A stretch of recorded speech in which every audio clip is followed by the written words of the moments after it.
The young actor Roddy McDowall had an air of refined sophistication on screen.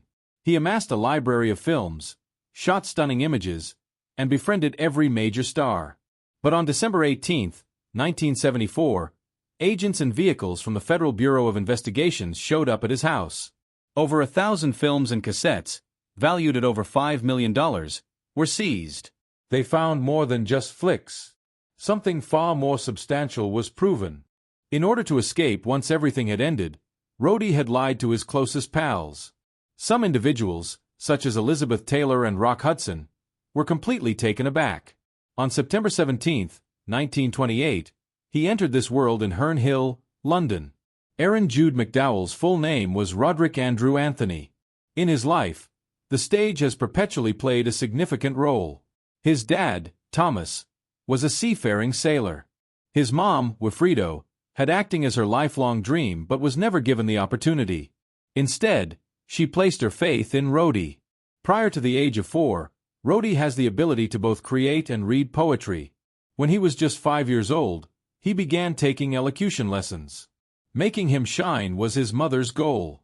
At the tender age of 10, he made his film debut in Murder in the Family.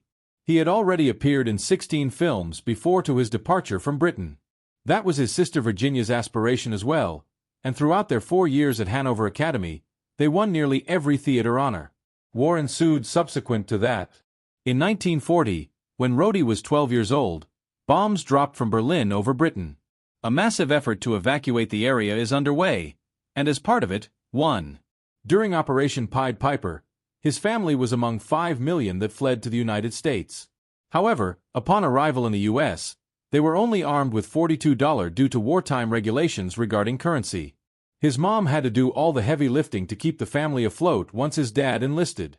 In an effort to get Rody noticed, he was taken to various talent agencies throughout New York. That is when Hollywood recognized a very remarkable talent. Rod stood out to Fox when they were searching for a new child star because of his flawless British accent and his tale of escaping from the war. His film test was promptly received by Hollywood. William Wyler recognized Rody's exceptional talent the moment he laid eyes on it. As a young child who aids a fellow prisoner of war in 1941's Manhunt, his debut feature film in the United States, he performed the role. It was so familiar. He was cast by Fox for the part of How Green Was My Valley in the same year.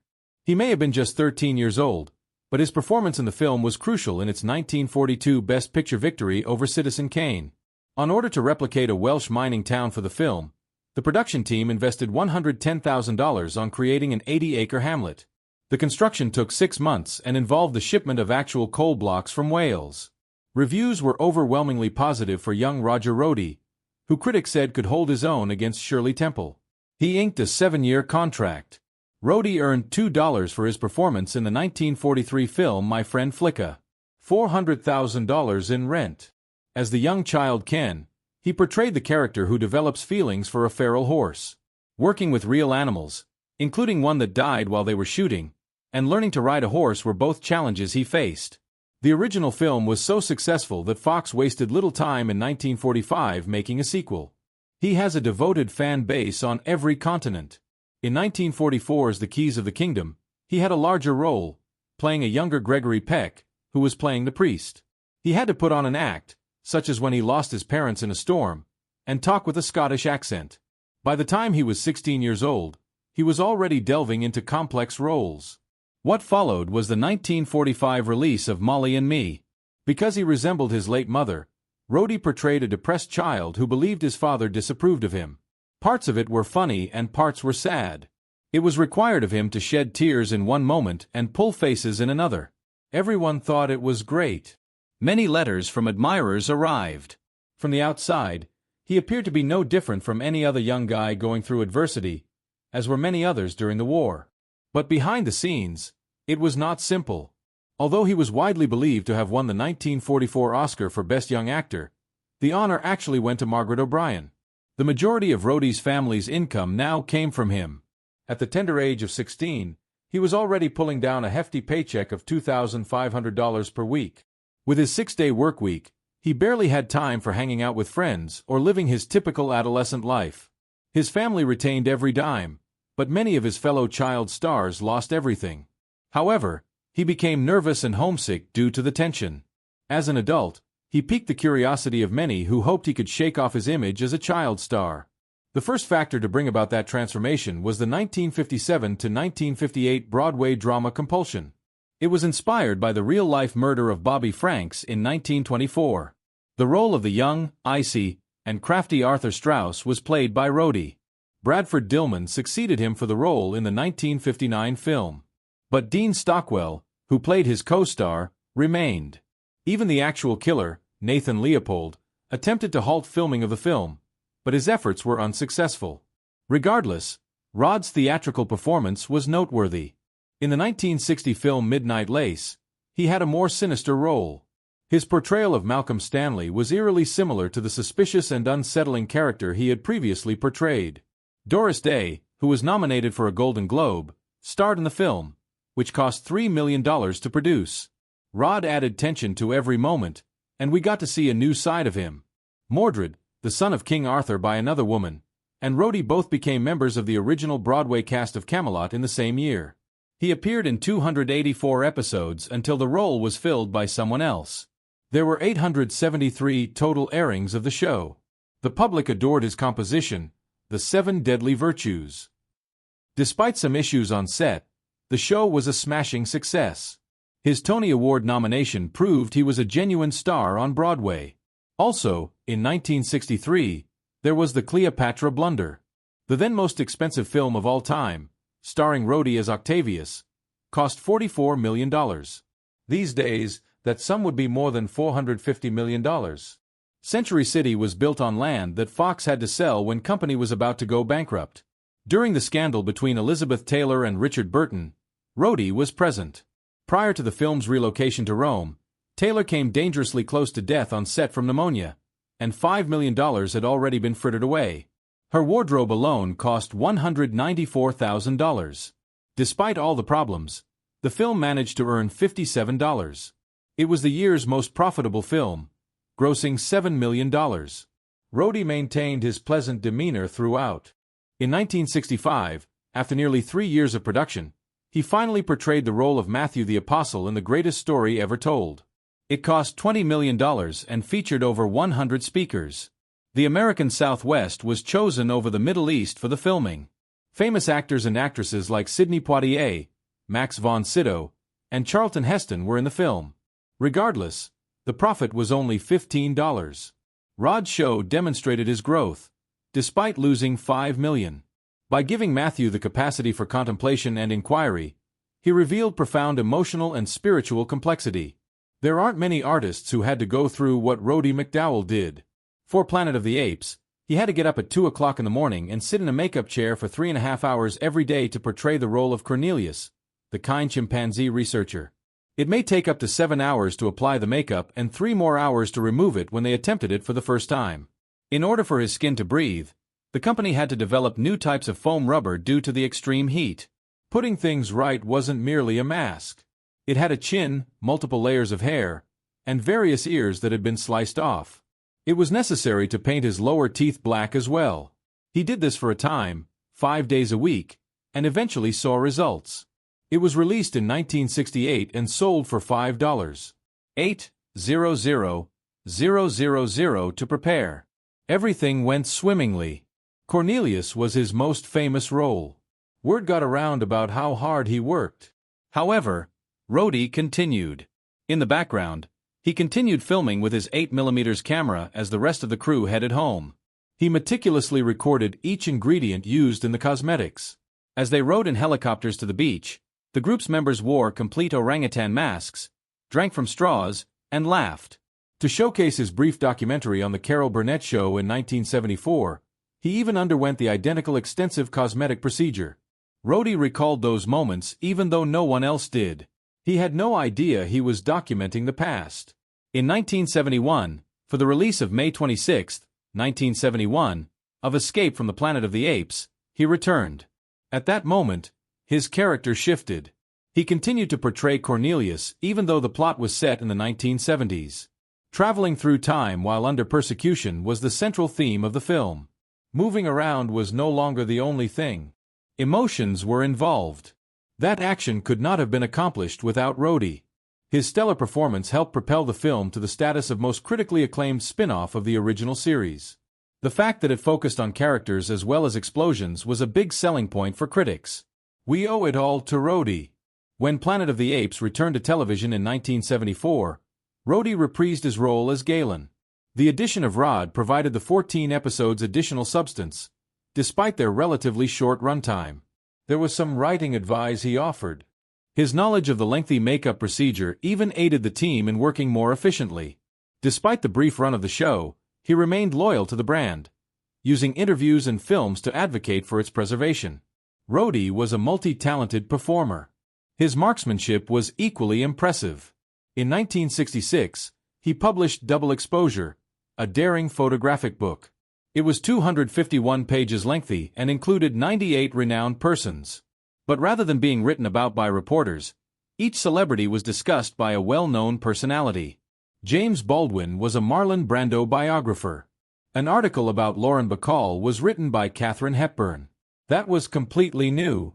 Many people purchased the book, catapulting Rody to the status of one of Hollywood's most renowned photographers. He had been contributing to magazines like Life and Vogue since 1953. He was suddenly in high demand to capture everyone's portrait. His 1989 album Double Exposure, Take Two, followed. The shade was darker on this one. Witnessing Judy Garland in her most disastrous role was the most shocking thing for many. When they were filming The Judy Garland Show in 1963, Rody was her companion. Whenever she was inconsolable, unwell, exhausted, or experiencing a nervous breakdown, he was the one who snapped the photos. Complementing these images were sincere remarks made by witnesses to the studio's harm to her in the accompanying book. By the time she was 40, she was unwell from the intense pressure from MGM. The medicine and liquid were depicted in that photograph. It was all there for Rody to see. In the summer of 1965, Rody filmed a private beach party at his Malibu house. This was no ordinary celebration. Paul Newman was frying and flipping burgers. Out in the sun, Lauren Bacall sat shirtless. Among those present were Rock Hudson, Nicole Wood, Anthony Perkins, and Jane Fonda. No one became agitated. For a change, they started smoking, drinking, and acting normally. When Natalie Wood's husband was away, she slept with other men. Rody kept the video a secret from everyone. Although it was detrimental to his business, those 16mm movies gave us an unprecedented glimpse of Hollywood. Honest, raw, and intimate. The tragic 1956 automobile accident that Montgomery Clift was involved in occurred shortly after Elizabeth Taylor's house was left empty for a dinner party. He collided with a telephone pole and narrowly avoided death. The man's mouth, cheekbones, and nose were shattered. His face will always be different because of the extensive surgery he underwent. His best friend Rody started photographing him only a short time after the accident. The photos show him smiling at himself in the mirror, which he has done previously. He refrained from lighting them while Clift was alive. His friend was protected by him. Yet, in a subtle manner, those photos demonstrated the difficulty of celebrity and the pressure to be flawless at all times. Double Exposure, Take 4 was released by Rody in 1993. In this book, he detailed his 50-year friendship with Elizabeth Taylor. Her struggles with substance abuse, her weight, and her marriages were all details she shared with the world. Her words regarding Richard Burton were, "I don't just love someone, I possess them."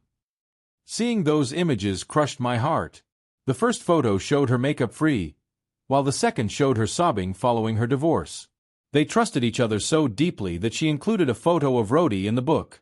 They hit it off as child actors in 1943 and remained close friends right up until his death. For the purpose of checking up on Elizabeth, Rody called her daily. She felt secure in his arms. Even in the background of some of her old private tapes that are now included on the HBO show Elizabeth, the Lost Tapes, you can hear his voice. He was terminally ill with cancer in 1998. Until the very end, Elizabeth returned to Los Angeles by plane and saw him daily. She had a modest burial at her home after he passed away. A hoax article in Confidential magazine nearly doomed Maureen O'Hara in 1957. Despite rumors swirling around her in the theater's backstage area, Rody never left her side. Their 1941 filming together in How Green Was My Valley was the first time he met her. As her brother proved she hadn't been in the nation at all, He remained close by and snapped images of her in court. The lawsuit altered the course of events. It was essential in debunking the magazine that caused harm to numerous innocent people. Stars like Rock Hudson and Tab Hunter, who were masking their identities, could finally be themselves at Rody's secret gatherings in Malibu. They were safe, had fun, and played together. Not wanting to stir trouble, Rody recorded some of it so they may be remembered for what they truly were, unfiltered by Hollywood's falsehoods and masks. Judy Garland then made a triumphant return in A Star Is Born. The production budget was $5 million, which was a substantial sum in 1954. Nonetheless, 27 minutes were deleted without the director's consent. That decision permanently damaged Garland's career and dashed her Oscar dreams. It was all visible to Rody. He documented her struggles, triumphs, and suffering through photographs. Many today consider that film to be a masterpiece. She was on the verge of breaking then. The late Roddy McDowall was a multi-talented artist. Gradually, he amassed a private film library, something that not even major corporations had by the early 1970s. As of 1974, he has 337 films under his belt. The majority of his collection consisted of 160 of these rare 16mm prints. He stored films such as Citizen Kane, Lassie Come Home, and My Friend Flicka's in his North Hollywood shed. Studios were clearing out their inventory of outdated film spools, thus many of them were purchased directly from them. Even Errol Flynn's complete personal collection was purchased by Rody from his widow. Home movies and incomplete films were part of this archive. Because he believed they would endure longer than film, he invested much in having them transferred to Sony Umatic magnetic tape, which was released before Betamax and VHS. For financial gain, Rody did not bring in any money. He only charged his friends the amount he recalled paying. At one point, he claimed to have spent $75 on 3 films. He used his garage for more than just storing items. It evolved into a miniature film museum. The turning point, though, came on December 18, 1974. There were agents and trucks from the FBI that showed up that day. They stole almost 1,000 videotapes and 160 reels of film from Rod's house. Total value, according to the government, was $5,542. Never before had the FBI conducted such a massive raid on movie thieves. The authorities replicated his films, including Planet of the Apes, Tamlin, and Lassie Come Home. As if they were priceless relics, the recordings were preserved in specially marked containers. However, Rody wasn't merely collecting evidence. The government was quietly constructing a case. He was in violation of the law because he was distributing pirated movies. Rody saw that the situation was deteriorating rapidly. He opted to lend a hand instead of rebelling. He informed the FBI of their identities. He informed them that a photo of James Dean from the film Giant had been sent to him by Rock Hudson. Arthur P. Jacobs, who played apes in the films, was also on the roster, along with Mel Torme and Dick Martin. Certain identities were expunged from official records. The public was taken aback. An acquaintance of Rod's who was also a movie buff noted that the pain of losing his films was magnified when he realized he had disappointed his pals. Even the famous journalist and longtime friend of Rody's, Robert Osborne, claimed he had no idea Rody had aided until much later. Even if Rock Hudson had known, he would have remained silent. The origin of this makes it all the more painful. In the 1960s, Rody began collecting, albeit he did it lawfully. For the sake of safety, he did it. Old films that studios no longer considered valuable were discarded. These movies should be preserved, according to Rody. Making money wasn't his goal. He claimed that possessing copies aided his acting training. Even after filming his death scene in Escape from the Planet of the Apes, he retained a copy for personal use in tweaking his craft. The law, however, was unconcerned. Sharing or selling tapes to other fans violated copyright rules, regardless of whether he received payment for them. Rody learned from his lawyer after the fact that he was wrong about ownership of several prints. Companies like 20th Century Fox continued to do it. As of June 1975, the case was withdrawn by the government. No charges were filed against Rody. The harm was done, yet neither a trial nor incarceration were necessary. He discontinued his movie night events. Not all of my friends returned. Even though he was cleared, the raid would forever be associated with him. As a means of officially reviving the film industry, he attempted to move on. He joined the Academy's board of directors and was instrumental in establishing the National Film Preservation Board. As late as the 1990s, he was even involved with Cleopatra's restoration, which had begun in 1963. From a hidden need, it evolved into an imminent danger to all. There are times when stealing something and saving it are not the same thing. Another aspect of Rody's existence remained unknown to the majority. He first crossed paths with Montgomery Clift in 1951 via Elizabeth Taylor. Their affection for one another was profound. Just to be close to him, Rody traveled to New York. For over 3 years, Rody didn't appear in any performing roles. He was completely devoted to Montgomery. Unfortunately, the love was short-lived. When Clift attempted to intervene, Rody was devastated. A suicide attempt was made by him. Amazingly, he never held Clift responsible for his survival. Until the very end, he remained by his side. The next year, in Clift's final film, The Defector, they collaborated again.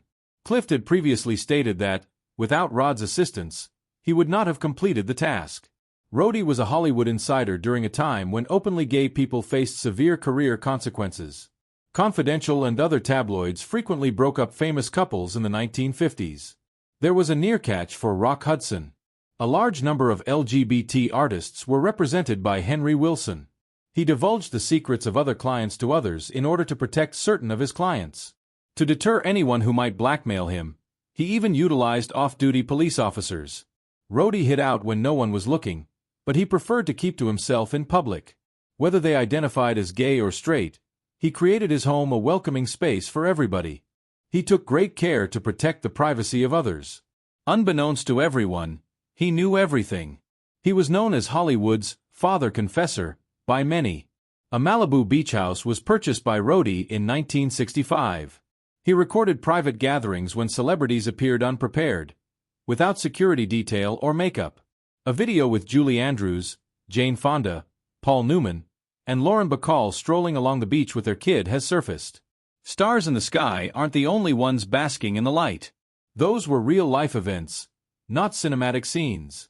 Those were genuine moments of camaraderie. Tab Hunter was another famous person who was covering his tracks. During their photo shoots together, they acted as if they were dating while wearing skimpy shorts and cooking hot dogs. Though exciting, it was risky. In the hands of the producers, that film might have shattered their careers. In his entire life, Rody was only in one film. An old, terrifying tale from Scotland inspired the name. In 1967, it was released with Ava Gardner in the lead role.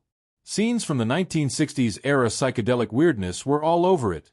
Unfortunately, the film's production company collapsed before its release. It was stored for a period of 3 years. By the time it was released in 1970, it had undergone numerous edits and modifications.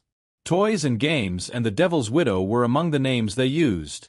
It was a box office bomb. There was nothing else that Rody directed. Reviewers were finally able to grasp Rody's vision in 1998, when Martin Scorsese contributed to restoring the film's original cut.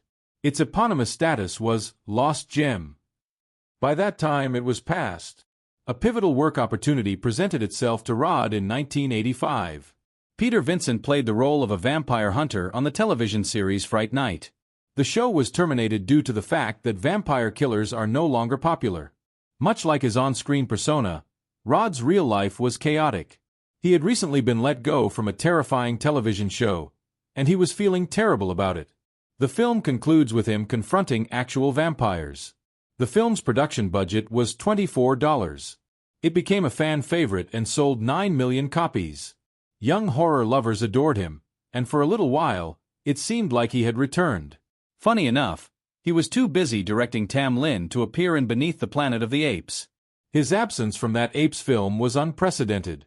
When Rody passed away on October 3, 1998, he left behind a significant legacy. For a long time, he had preserved notes, correspondence, and home movies. He specified in his will that they would remain inaccessible until 2098, a full century after his death. Boston University received them from him. Everyone was taken aback by that. According to legal professionals, the contents must be extremely hazardous. Only when transporting living things should a seal of that length be utilized. Some feel the diaries provide too much information about personal relationships and secrets. Rumor has it that the archive has evidence that Rody documented Elizabeth Taylor's allegedly abusive marriage to Eddie Fisher in his notes. There may also be letters detailing how the entertainment industry covered up Rock Hudson's AIDS diagnosis. Rody knew the truth about Hudson long before anyone else did, even though he passed away in 1985. In addition to recordings of intimate moments with celebrities such as Paul Newman, Natalie Wood, and Anthony Perkins, he possessed home movies of a drugged-out Judy Garland attending private parties. According to some of Rody's friends and acquaintances, he attempted suicide after his breakup with Montgomery Clift. There are a lot of posts like that one that are inaccessible in an archive. At this time, no. In 2098, though, everyone will have the answer. When thinking about the most intriguing, enigmatic, and devoted actors of all time, Roddy McDowall always comes to mind.